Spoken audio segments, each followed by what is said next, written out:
தாய் தமிழ் உறவுகளுக்கு வணக்கம். இன்னும் சற்று நேரத்தில் தமிழக அமைச்சரின் மாமனார் கைதாகின்றார்.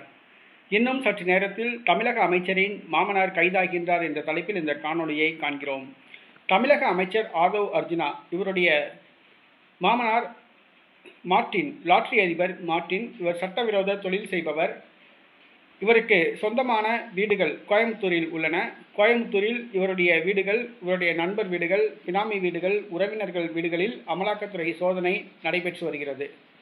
இவர் சட்டவிரோத தொழில் செய்பவர். திமுக ஆட்சியில் திமுகவுக்கு 350 கோடி ரூபாய் வரை நன்கொடை வழங்கினார்.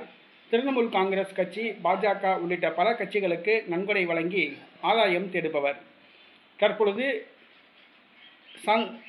லாட்டரி அதிபர் மார்ட்டின் வீட்டில் அமலாக்கத்துறை அதிகாரிகள் சோதனை நடத்தி வருகிறார்கள். சோதனையின் முடிவில் கைப்பற்றப்பட்ட பொருட்கள் விவரம் வெளியிடப்படும் என்று கூறப்படுகிறது.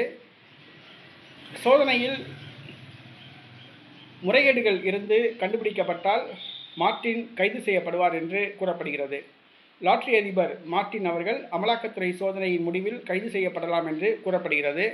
இவர் ஏற்கனவே செல்வி ஜெயலலிதா ஆட்சியின் காலத்தில் கைது செய்யப்பட்டவர் என்பது குறிப்பிடத்தக்கது.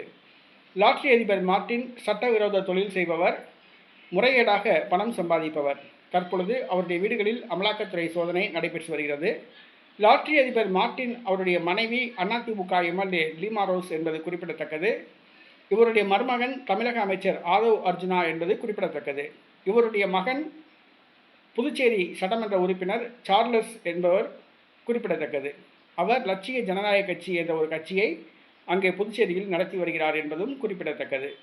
சட்டவிரோத தொழில் செய்கின்ற லாட்டரி அதிபர் மார்ட்டின் குடும்பம் தற்பொழுது அரசியலில் கால் பதித்துள்ளது. தாங்கள் சம்பாதித்த சொத்தை காப்பாற்றிக் கொள்வதற்காக அல்லது மேலும் சொத்து சம்பாதிப்பதற்காக என்று கூட எடுத்துக்கொள்ளலாம்.